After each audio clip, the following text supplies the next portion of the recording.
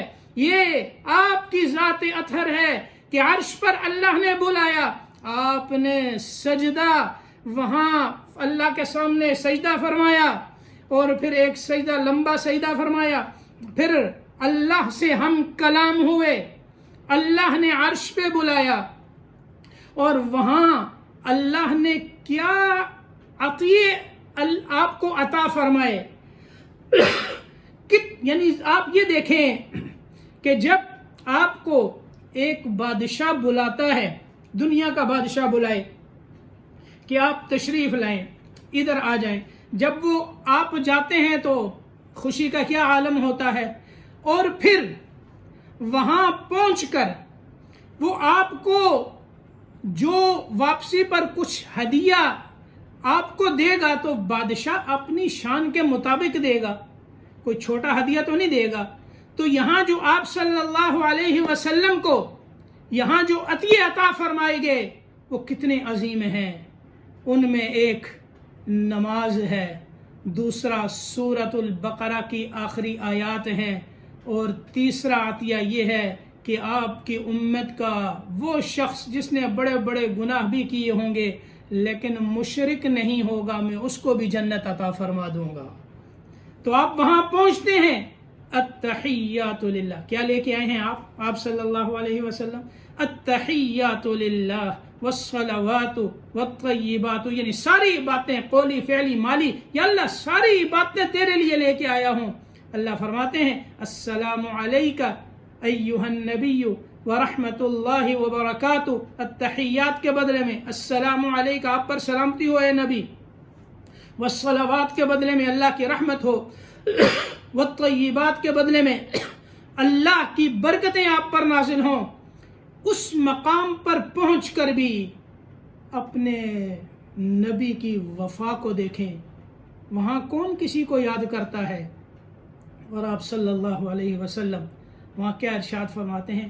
السلام علینا وعلی عباد اللہ الصالحین، ہم پر بھی سلامتی ہو اور اے اللہ آپ کے نیک بندوں پر بھی سلامتی ہو. وہاں اپنی امت کو نہیں بھولے. یہ نبی اتنی بلندیوں پر جا کر بھی اپنی امت کو یاد رکھتے ہیں، اور محشر کے میدان میں بھی آپ یہی فرمائیں گے امتی امتی، میری امت میری امت. اور پھر جنت سے آپ نکلواتے جائیں گے شفاعت کر کے. اللہ ہمیں شفاعت نصیب فرمائے. اللہ نے یہ عطیہ عطا فرمائے، 50 نمازیں دیں، سورۃ البقرہ کی آخری آیات جن میں اللہ نے دعائیں سکھائیں کہ مجھ سے مانگنا کیسے ہے. یہاں دیکھیں اللہ دینا چاہتے ہیں تو اللہ یہ کہتے ہیں مجھ سے مانگو. اب ایک ذات خود یہ کہہ رہی ہو، سکھا رہی ہو کہ مجھ سے کیسے مانگا جاتا ہے، تو جب ہم اس سے مانگیں گے تو وہ خالی ہاتھ کیسے لوٹائے گا. اور پھر اللہ جن دعاؤں میں یہ کہتا ہے قل، آپ یوں کہہ دیجئے، جیسے رب زدنی علما دعا سکھائی. جب اللہ خود یہ کہیں کہ یوں کہو تو اس کا کیا مطلب ہے؟ تم کہو گے تو میں تمہاری دعا رد کر دوں گا؟ ایسا نہیں ہوگا. ہاں یقین کے ساتھ اللہ دعائیں قبول فرماتے ہیں. ہاں تو یقین کے ساتھ انسان اللہ سے مانگے تو اللہ پاک عطا فرماتے ہیں. یہ عطیے لے کر آپ واپس تشریف لائے. ابراہیم علیہ السلام نے کچھ نہیں پوچھا، آپ اللہ کے خلیل ہیں، اور جو دوستی ہے اور جو مقام خلیل ہے اس کا تقاضا یہی ہے کہ اللہ کی عطا پر رضا ہو، جو اللہ نے دے دیا اسی پر راضی. موسیٰ علیہ السلام کلیم اللہ ہیں، ان کے پاس پہنچے تو انہوں نے یہ کہا کہ آپ کو کیا چیز ملی؟ آپ صلی اللہ علیہ وسلم نے فرمایا یہ 50 نمازیں ہیں اور یہ ہے. موسیٰ علیہ السلام نے کہا کہ میری امت بنی اسرائیل تھی، مجھے اس پر بڑا تجربہ ہے، اور آپ کی امت تو کمزور ہے، آپ کی امت یہ فریضہ 50 نمازوں کا ادا نہیں کر سکتی، آپ واپس جائیں اپنے رب کے پاس، تخفیف کروا کے لائیں. پھر آپ صلی اللہ علیہ وسلم واپس تشریف لے گئے عرش پہ. پھر 5 کم ہوئیں، پھر واپس آئے، موسیٰ علیہ السلام نے پھر کہا کہ نہیں یہ بھی بہت زیادہ ہے، واپس جائیں۔ اسی طرح کرتے ہوئے آپ بار بار جاتے رہے اور آتے رہے۔ یہاں یہ دیکھیں، پھر چھٹے آسمان سے عرش تک کا سفر، اور پھر 9 مرتبہ آپ کا آنا اور جانا ہوا۔ یہ پھر 1000 سال کا سفر آپ خود طے فرماتے ہیں، اور پھر کتنے مزے ہیں، بار بار آ جا رہے ہیں، بار بار آ رہے ہیں۔ بالآخر 9 مرتبہ آپ تشریف لے گئے، 5 رہ گئیں۔ موسیٰ علیہ السلام نے کہا ان کو بھی، یہ بھی زیادہ ہیں، جیسے ہم نہیں پڑھتے، سستی اور کمزوری، یہ بھی زیادہ ہیں، تخفیف کروا کے لائیں۔ آپ صلی اللہ علیہ وسلم نے فرمایا مجھے حیا آتی ہے، مجھے حیا آتی ہے۔ نماز یہ ایسا واحد رکن ہے جو اللہ نے جبریل کے ذریعے سے زمین پر نہیں بھیجا کہ نماز فرض ہوئی۔ نماز فرض ہے لہذا اس کی فرضیت زمین پر لے جاؤ۔ زکوٰۃ ہو گیا، حج ہو گیا، دیگر ارکان زمین پر آئے، لیکن نماز کی فرضیت اللہ نے اپنے پاس بلا کر وہاں عرش پر، آسمانوں پر اللہ نے اس کو فرض کیا ہے، اور یہ واحد و تحفہ ہے جو اللہ نے اپنے پاس بلا کر عطا کیا ہے۔ اس میں بھی ہم سستی کریں تو پھر اس سے بڑی بد نصیبی کیا ہوگی۔ اسی لیے تو فرمایا کہ نماز دین کا ستون ہے اور نماز مومن کی معراج ہے۔ تم بھی حاصل کرنا چاہتے ہو تو نماز کی پابندی کرو، اس نماز سے اللہ تمہیں بلندیاں عطا فرمائیں گے۔ پھر آپ زمین پر مسجد اقصیٰ میں تشریف لاتے ہیں، براق پر سوار ہو کر صبح سے پہلے آپ مکہ پہنچ جاتے ہیں۔ فجر کی نماز تک کا یہ سفر سارا کا سارا آپ طے فرماتے ہیں، اور پھر فجر کے بعد آپ اس رات کے واقعے کو قریش کے سامنے رکھتے ہیں، کیونکہ نبی کوئی چیز چھپاتے نہیں، اور یہ سب کے سامنے آپ نے اس واقعے کو رکھا۔ کسی نے تو اپنے سر پہ ہاتھ رکھا، کسی نے تعجب سے اپنی آنکھیں بند کی، کسی نے حیرانگی کا اظہار کیا، اور ابو جہل جب اس نے دیکھا کہ ابو بکر جو ہیں وہ اس مجلس میں نہیں ہیں تو وہ بھاگتا ہوا سیدھا ابو بکر کے دروازے پہ گیا اور دروازہ کھٹکا کر ابو بکر کو باہر بلایا کہ کہنے لگا ابو بکر جو بات آج کی جو بات تیرے یار نے کہی ہے تو نے وہ سنی ہے؟ ابو بکر رضی اللہ تعالی عنہ نے یہ فرمایا کہ میرے نبی نے کیا فرمایا ہے؟ ابو جہل کہتا ہے وہ یہ کہتے ہیں کہ ایک ہی رات میں مسجد حرام سے مسجد اقصیٰ اور وہاں سے 7واں آسمان اور اوپر اور عرش تک اور پھر واپسی ہو گئی۔ کیا کوئی شخص یہ سفر طے کر سکتا ہے؟ حضرت ابو بکر صدیق رضی اللہ تعالی عنہ نے ایک سوال کیا۔ آپ نے فرمایا کہ ابو جہل یہ بتا کہ یہ جو بات تو مجھے کہہ رہا ہے کیا واقعی تو میرے نبی کی زبان سے سن کے آیا ہے؟ ابو جہل نے کہا لات عزا کی قسم ابھی سن کے آیا ہوں۔ تو ابو بکر صدیق رضی اللہ تعالی عنہ نے فوراً کلمہ پڑھا، اشہد ان لا الہ الا اللہ و اشہد ان محمد رسول اللہ۔ اگر میرے نبی نے کہا ہے تو سچ کہا ہے۔ ہم دیکھتے ہیں جبریل آسمان سے زمین پر آتا ہے، ہمیں نظر نہیں آتا، زمین سے آسمان پر جاتا ہے، ہمیں پتہ نہیں چلتا، تو میرا نبی تو جبریل سے افضل ہے۔ جبریل آ سکتا ہے تو میرا نبی جا بھی سکتا ہے، آ بھی سکتا ہے۔ تو یہ ایک تصدیق تھی، اس تصدیق نے ابو بکر کو صدیق بنا دیا۔ پھر قریش نے کہا کہ ہم نہ تو عرش پہ گئے ہیں نہ آسمانوں پر گئے ہیں، مسجد اقصیٰ میں ہم جاتے ہیں، یہ بتاؤ کہ اس کے دروازے کتنے ہیں، اس کے روشن دان کتنے ہیں، اس کے ستون کتنے ہیں، اس کی علامتیں پوچھنی شروع کر دیں۔ اب ظاہر ہے یہ چیز تو کسی کو معلوم نہیں ہوتی۔ اس کے ستون، جس مسجد میں آپ جاتے ہیں آپ کو اپنی مسجد کا نہیں پتا اس کے کتنے دروازے ہیں۔ اب میں اپنی مسجد میں 5 وقت یہاں ہوتا ہوں، مجھے نہیں پتا اس کی کھڑکیاں کتنی ہیں، کتنے ستون ہیں، کتنی ٹائلیں لگی ہوئی ہیں، اوپر کتنی لائٹیں ہیں، مجھے تو کچھ معلوم نہیں۔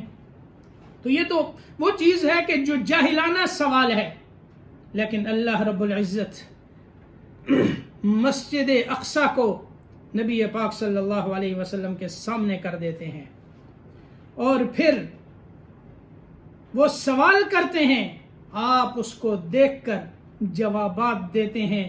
جو سوال انہوں نے کرنے تھے وہ کر لیے، اور تمام سوالوں کے جوابات نہ ملے، بالآخر انہوں نے کہہ دیا کہ یہ ساحر ہے اور جو ہے کاہن ہے، اور اس طرح کی باتیں کہہ دیں اور اس کو ٹال دیا۔